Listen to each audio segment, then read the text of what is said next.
Sri Kuberan TV நேயர்கள் அனைவருக்கும் அநேக நமஸ்காரங்கள். குரோதி வருஷம் மாசி மாத பலன்களை பார்ப்பதற்காக சக்தி ஜோதிட குழுவின் சார்பாக அடியேன் சக்தி சோமையாகிய நானும் டாக்டர் ஆஸ்ட்ரோ KS ஐயங்கார் அவர்களும் டாக்டர் ஹரிஹர சர்மா ஐயா அவர்களும் வந்திருக்கின்றோம்.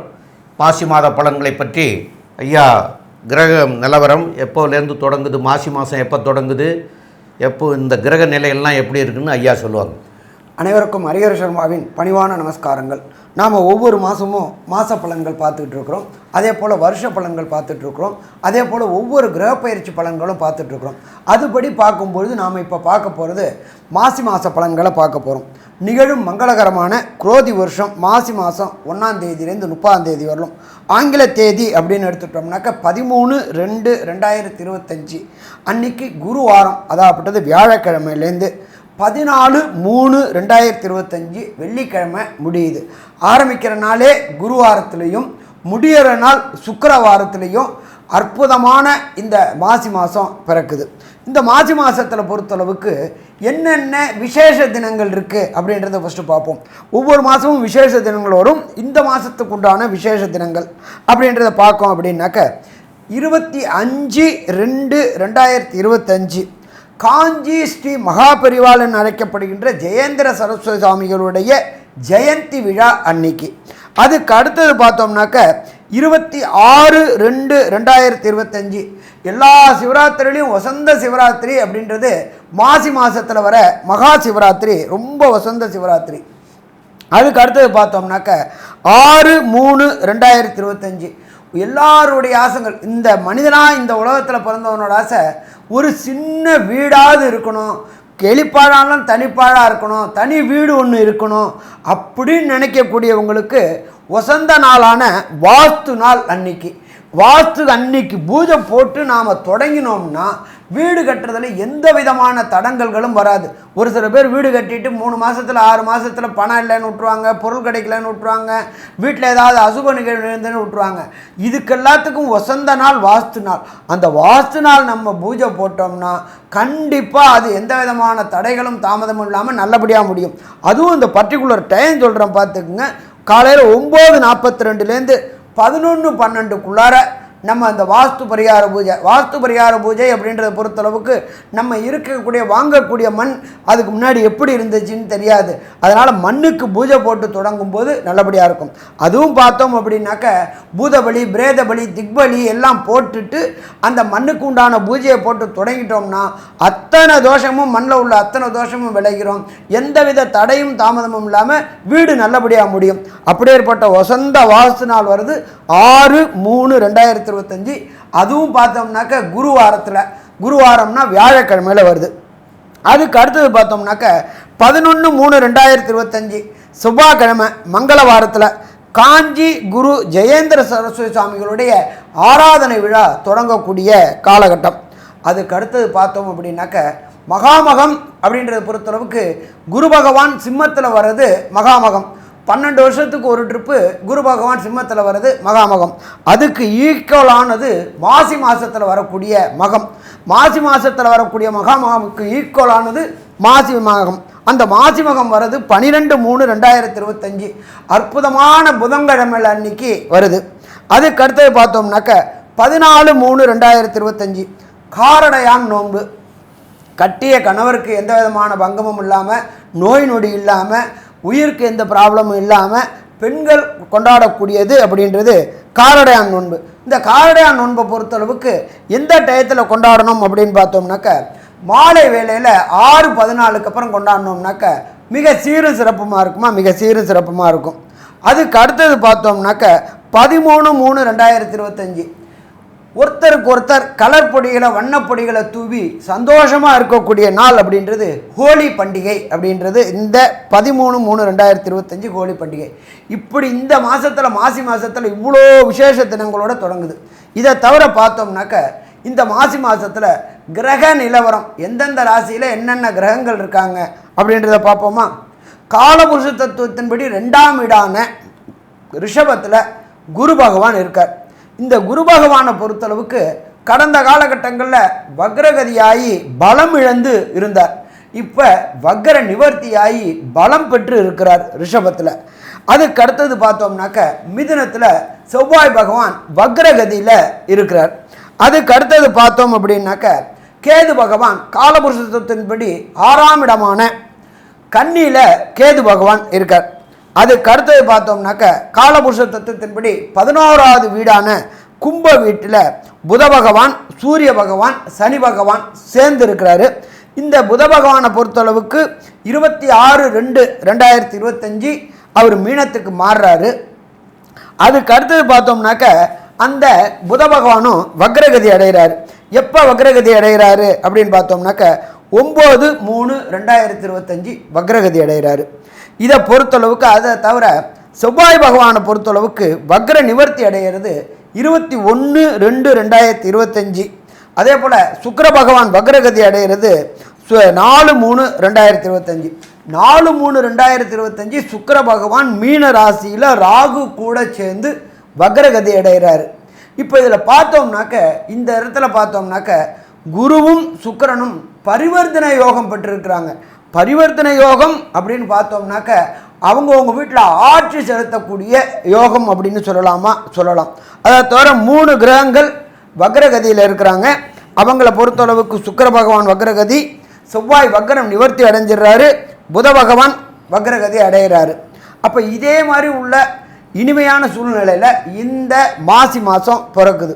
இப்போ இந்த மாசி மாதத்தில் பொறுத்தளவுக்கு ஒவ்வொரு மாதத்துக்கும் ஒவ்வொரு ராசிக்கும் என்னென்ன நற்பலன்கள் என்னென்ன கெடுபலன்கள் உள்ளது அப்படின்றத நாங்கள் 3 பேர் இப்போ டிஸ்கஸ் பண்ண போகிறோம். அந்த டிஸ்கஸை உங்களுக்கு தரோம். நல்லது, நமஸ்காரம். அன்பார்ந்த மீனராசி என்பர்களே, இந்த மாசி மாதம் உங்களுக்கு எப்படி இருக்கும் அப்படின்னாக்க ஆரம்பத்திலே சொல்லிடலாம், அமோகமாக இருக்கும், அமக்கலமாக இருக்கும். என்ன சாமி ஆரம்பத்தில் இப்படி சொல்லிட்டீங்க? ராசியில் சுக்கிர பகவான் கூட நீச்சமடைஞ்ச புத பகவான், 3ஆம் இடமான முயற்சி ஸ்தானத்தில் உங்கள் ராசிநாதன் குரு. இந்த குருவும் சுக்கிரனும் பரிவர்த்தனை யோகம் பெற்றிருக்கிறாங்க. ஒன்று தேவகுரு, இன்னொன்று அசுரகுரு. 2 பேரும் பரிவர்த்தனை யோகம் பெற்றிருக்கிறாங்க. இது எப்படி பரிவர்த்தனை யோகம் அப்படின்னாக்க அந்தந்த கிரகங்கள் அந்தந்த இடத்துல ஆட்சி செலுத்துவதற்கு சமமானது அப்படின்றது இந்த பரிவர்த்தனை யோகம். பரிவர்த்தனை யோகம் பெறும்போது அந்தந்த கிரகங்கள் அந்த இடத்துல ஆட்சி பெறும்போது பலம் பெறக்கூடிய காலகட்டங்கள். ஒருத்தருக்கு குருபலம் வந்தாச்சா அப்படின்னாக்க, திருமணத்திற்கு யோகம் வந்தாச்சா அப்படின்னு பார்க்கணும் அப்படின்னு சொன்னாக்க 7.5 சனியோட தொடர்பு வரணும், வியாழன் நோக்கு என்கின்ற குருபலம் வரணும். அப்போ 2மே வந்தாச்சா? 2மே வந்தாச்சு. கடந்த காலகட்டங்களில் திருமணத்திற்காக முயற்சி செய்து கொண்டிருந்த ஆணோ பெண்ணோ எழுதி வச்சுக்கோங்க, இந்த மாசி மாதம் உங்களுக்கு நிச்சயதார்த்தம் ஆகிப்போயிடுமா? நிச்சயதார்த்தம் ஆகிப்போயிடும். இந்த வருஷ கடைசிக்குள்ளார கல்யாணம் ஆகிப்போயிடுமா? கல்யாணம் ஆகிப்போயிடும். கவலைப்பட வேண்டாம். சரி, ரொம்ப நல்லது சாமி, ஆரம்பமே நல்லாவே சொல்லிட்டீங்க.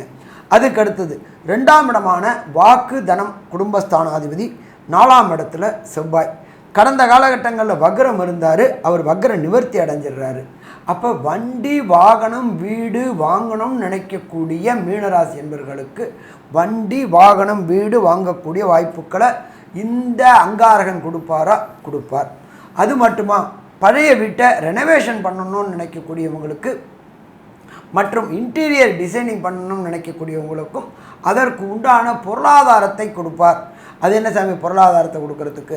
3ல் தனக்காரகனான குரு பகவான் இருக்கார். அப்போ கேட்ட இடத்துல பணம் கிடைக்குமா? பணம் கிடைக்கும். சரி, அடுத்தது தொழில் செய்யக்கூடியவங்களுக்கு தொழில்காரகனான 10ஆம் இடத்ததிபதியான உங்களுடைய இன்னொரு வீடான தனுருக்கு உண்டான குருவும் 3ஆம் இடத்துல இருக்கார். அப்போ தொழிலில் அமோகமான நிலை இருக்குமா? அமோகமான நிலை இருக்கும். தொட்டது எல்லாம் பொன்னாகக்கூடிய காலகட்டம். அப்போ இந்த மாசி மாதத்தை பொறுத்தளவுக்கு மீனராசி என்பவர்களுக்கு ஏற்றமான காலகட்டம்னு சொல்லலாம். நம்ம பொறுத்தளவுக்கு மாத பலன்கள் சொல்லும்பொழுது மெல்ல செல்லும் கிரகங்கள், விரைவாக செல்லும் கிரகங்கள்.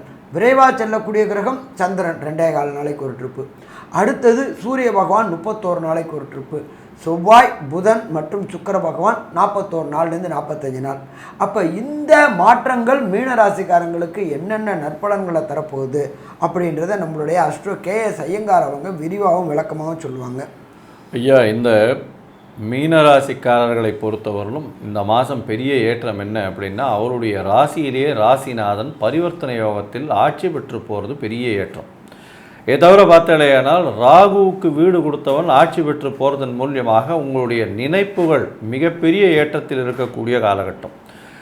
நினைப்பு எல்லாமே கைகூடும், நினைச்சது எல்லாமே கையில் வரக்கூடிய வாய்ப்புகள் உண்டு, முயற்சிகள் எல்லாமே வெற்றி பெறும். இளைய சகோதர சகோதரிகளோட நல்ல ஒரு ஏற்றம் இருக்கக்கூடிய காலகட்டம். புதிய வீடு மனை வாங்கக்கூடிய பாக்கியம் உண்டு, பண வரவிற்கு பஞ்சம் இருக்காது. அது தவிர தாயின் உடல்நிலையில் நல்ல ஒரு ஏற்றம் இருக்கக்கூடிய காலகட்டமாக அமையிறது.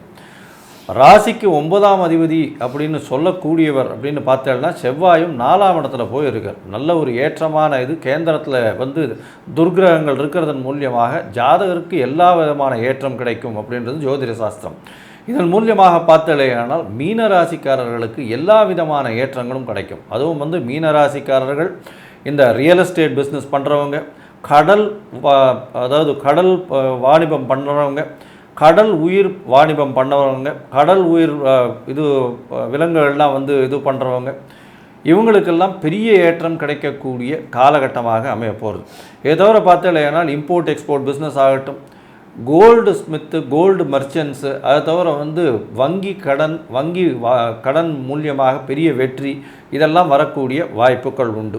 அதை தவிர எஜுகேஷ்னல் ஆப்பு, ப்ரொஃபஸர்ஸு, டீச்சர்ஸு, அதை தவிர பார்த்தலையானால் இந்த எலிமெண்ட்ரி ஸ்கூல் டீச்சர்ஸு, இவங்களுக்கெல்லாம் டியூஷன் எடுக்கக்கூடியவர்கள், வாய்ப்பாட்டு, அதை தவிர இந்த வேதம் ஒப்புவித்தல், இந்த மாதிரியான வேலை செய்பவர்களுக்கு பெரிய ஏற்றம் கிடைக்கக்கூடிய காலகட்டமாக அமைய போகிறது. இந்த மாதத்தில் உங்களுடைய ராசியிலேயே புதனும் வந்துடுறார். நீச்சம் பெற்றாலும் நீச்ச பங்கம் அடைகிறதுனால, புதனும் பரிவர்த்தனையான குருவும் இருக்கிறதுனால ஜோதிட கலையில் ஒரு பெரிய ஏற்றம் கிடைக்கக்கூடிய காலகட்டமாகும். கலைகளில் வித்வான்களாக ஆகக்கூடிய வாய்ப்புகளும் இந்த மீனராசிக்காரர்களுக்கு நிச்சயமாக இருக்கும். எதிர்பாலினத்தவர் மூலியமாக சிறு சிறு பிரச்சனைகள் இருக்கும். ஏன்னா சப்தமத்தில் கேது இருக்கிறதுனாலையும் சப்தமாதிபதியான புதன் நீச்சப்பட்டு போகிறதுனாலையும் சிறு சிறு பிரச்சனைகள் இருந்தாலும் அது சுமூகமாகவே முடியக்கூடிய காலகட்டமாக அமைய போகிறது. அது தவிர பார்த்தடையானால் உங்களுடைய ராசிக்கு பார்ட்னர்ஷிப் பிஸ்னஸில் சற்று பிரச்சனைகள் இருந்தாலும் வெற்றி வரும். தொழிலில் பெரிய அபிவிருத்தி இருக்கக்கூடிய காலகட்டமாக இருக்கும். புதிய வேலை கிடைக்கக்கூடிய வாய்ப்பும், வேலையின் மூலியமாக வெளியூர், வெளிமாநிலம், வெளிநாடு போகக்கூடிய வாய்ப்பும் நிச்சயமாக உண்டு. உங்களுடைய ராசிக்கு பார்த்தலையானால் 12ஆம் இடத்துல சனி, புதன், சூரியன், இந்த 3 கிரகங்களும் இந்த மாதத்தில் இருக்குது. புதன் அதுக்கப்புறம் மாறிடுற, சனியும் சூரியனும் 12ஆம் இடத்துல இருக்கிறதுனால உங்களுடைய தூக்கத்தை கெடுக்கக்கூடிய காலகட்டமாகவும், அதீதமாக அலைச்சல் இருக்கக்கூடிய காலகட்டமாகவும் இந்த மாதம் நிச்சயமாக இருக்கும். இந்த காலகட்டத்தில் பார்த்தலையானால் தேவையற்ற செலவுகள் கொஞ்சம் அதிகமாகவே இருக்கும். கடன் வாங்கி தேவையற்ற செலவுகள் பண்ண வேண்டிய காலகட்டாயமாகவே இருக்கும். உடல்நிலையில் ஏற்றமாக இருக்கும். உங்களுடைய முயற்சிகள் எல்லாமே வெற்றி பெறும். ஏன்னா முயற்சி ஸ்தானாதிபதி முயற்சி ஸ்தானத்திலேயே பரிவர்த்தனை யோகத்தில் இருக்கிறதுனால முயற்சிகள் வெற்றி பெறும். இருந்தாலும் சில நாட்கள் இந்த முயற்சிகளை தள்ளி போடுவது நல்லது. அந்த சில நாட்கள் என்ன அப்படின்றத பற்றி டாக்டர் சக்தி சோமையா கிட்ட கேட்போம். ரொம்ப அற்புதமாக சொன்னீங்க. அதாவது மீனராசிக்காரர்களுக்கு உங்களுடைய ராசிக்கு 8ஆம் இடத்துல சந்திரன் சஞ்சரிக்கிற காலத்தை சந்திராஷ்டம தினங்கள் அப்படின்னு சொல்லக்கூடிய காலம். அந்த 8ஆம் இடம்ங்கிறது மறைவிட ஸ்தானம். அப்போ மறைவிட ஸ்தானத்தில் சந்திரன் சஞ்சரிக்கிற காரணத்தினால உங்களுக்கு மதி மயங்கிடும். சந்திரன்னா மதி அப்படின்னு சொல்கிறது. அப்போ மதி மயங்கிடும் அப்படின்னு சொல்லுவாங்க. அப்போ நீங்கள் எடுக்கக்கூடிய முடிவுகள்லாம் நல்ல முடிவாக இருக்காது. அப்போ அதனால தான் இந்த நாட்களை தவிர்க்கணும் அப்படின்னு முன்னோர்கள் சொல்லியிருக்காங்க. அது எந்தெந்த நாட்கள் அப்படின்னு பார்க்குற போது உங்களுடைய ராசிக்கு 17/2/2025 மாலை 5 மணி 2 நிமிஷத்துக்கு தொடங்குது. 18/2/2025, 19/2/2025 ஆகிய நாட்கள்லாம் உங்களுக்கு சந்திராஷ்டம தினங்கள். இந்த நாட்களில் செய்யக்கூடாதவைகள் அப்படின்னு சொல்கிற போது அவசியம் புதிய முயற்சிகள் எதுவும் செய்யக்கூடாது. அதே போல் வெளியூர், வெளிநாடு பிரயாணங்கள் செய்யக்கூடாது. இதுகளையெல்லாம் நீங்கள் தவிர்த்திங்கன்னா கண்டிப்பாக இதனால் வரக்கூடிய பின்விளைவுகளில் இருந்து நீங்கள் தப்பிச்சிட்டிங்கன்னு அர்த்தம். இல்லைன்னா கண்டிப்பாக இதனால் அவஸ்தைகள் வரும் பின்னாடி. அதனால் இந்த நாட்களை அவசியம் தவிர்க்கணும். அது போக உங்களுக்கு இந்த மாதத்தில் வணங்க வேண்டிய தெய்வம் அப்படின்னு சொல்கிற போது இந்த மாதத்தில் கடலூரில் தேவநாத பெருமாள் கோயில்னு ஒன்று இருக்கிறது. அங்கே சனிக்கிழமை அன்னைக்கு போய் வழிபடணும். அந்த சனிக்கிழமை அன்னைக்கு வழிபடுற போது சில நல்ல பொருளாதார ரீதியில் நல்ல வசதியாக இருந்தாலும் இல்லாட்டாலும் கூட அங்கே திருமஞ்சனம் அப்படின்னு ஒன்று செய்வாங்க. சனிக்கிழமை அன்னைக்கு போய் பண்ணுறது நல்லது. அதே சமயத்தில் வியாழக்கிழமையும் போய் பண்ணலாம். சனிக்கிழமையும் பண்ணலாம், வியாழக்கிழமையும் பண்ணலாம். அவசியம் துளசி மாலை யாராக இருந்தாலும் அவசியம் துளசி மாலை கொண்டு போகணும். அதை அவருக்கு தேவநாத பெருமாளுக்கு அணிவிக்கணும். அதே போல் ஒரு அர்ச்சனையும் பண்ணிட்டு வரணும். இதை சனிக்கிழமை வியாழக்கிழமைகளில் பண்ணலாம். இதை போய் பண்ணிட்டு வந்தீங்கன்னா உங்களுக்கு இந்த மாதம் முழுவதும் வரக்கூடிய தீமைகள் விலகி நன்மைகளாக மாறக்கூடிய வாய்ப்புகள் மிக மிக அதிகம். மேலும் உள்ள விவரங்களை பற்றி நம்முடைய டாக்டர் ஆஸ்ட்ரோ கேஎஸ் ஐயங்கார் அவங்க சொல்லுவாங்க. ஐயா, அற்புதமாக சொன்னீங்க. மீன ராசியை பொறுத்தவரை உடல் நலத்தில் ஏற்றம், பரிவர்த்தனையினால் முயற்சிகள் வெற்றி உண்டாகும், பணவரவிற்கு பஞ்சமில்லை, பேச்சில் கவனமாக இருப்பது நலம், அபரிமிதமான எண்ணங்கள் தோன்றும், திருமண பாக்கியம் ஏற்படும், எதிர்பாலினத்தவர் மூலியமாக சிறு சிறு தொல்லைகள் வரக்கூடிய வாய்ப்பு உண்டு, தேவையற்ற செலவுகள் வரக்கூடிய வாய்ப்பு உண்டு, புதிய கடன் வரக்கூடிய வாய்ப்பு உண்டு, வேலை நிமித்தமாக வெளியூர் மாநிலம் வெளிநாடு போகக்கூடிய வாய்ப்பு உண்டு, படிக்கக்கூடிய மாணவர்கள் வெளிநாடு செல்லக்கூடிய பாக்கியம் நிச்சயமாக உண்டு, மேல் படிப்புக்காக வெளிநாடு செல்லக்கூடிய வாய்ப்புகள் நிச்சயமாக இருக்கும், தாயின் உடல்நிலையில் சற்று பின்னடைவும் தந்தையின் உடல்நிலையில் சற்று தொய்வும் இருக்கக்கூடிய வாய்ப்பு நிச்சயமாக உண்டு. தேவையற்ற செலவுகள், மருத்துவ செலவுகள் கொஞ்சம் இருக்கக்கூடிய காலகட்டமாக அமையும். படிக்கக்கூடிய மாணவர்கள் அதாவது சொல்லி கொடுக்கறது, அதை தவிர குருவின் பாடம் படிப்பது, அதை தவிர இந்த எஜுகேஷ்னல் ஆப், இந்த மாதிரியான விஷயங்கள் படிக்கிறவங்களுக்கு நல்ல ஒரு ஏற்றம் இருக்கும். ப்ரொஃபஸர்ஸு, டீச்சர்ஸு, கோல்ட் ஸ்மித்து இவங்களுக்கெல்லாம் நல்ல ஒரு ஏற்றம். பேப்பர் சம்பந்தமாக, எழுத்து சம்பந்தமாக, மனப்பாடம் ஒப்புவித்தல், இந்த மாதிரியான போட்டியிலெல்லாம் வெற்றி பெறக்கூடிய வாய்ப்புகள் நிச்சயமாக இருக்கும். இருந்தாலும் பேச்சில் சற்று கவனம் தேவை. தேவையற்ற செலவுகளை தவிர்ப்பது மிகவும் நல்லது அப்படின்னு சக்தி ஜோதிட குழு சொல்லுது. நன்றி, நமஸ்காரம்.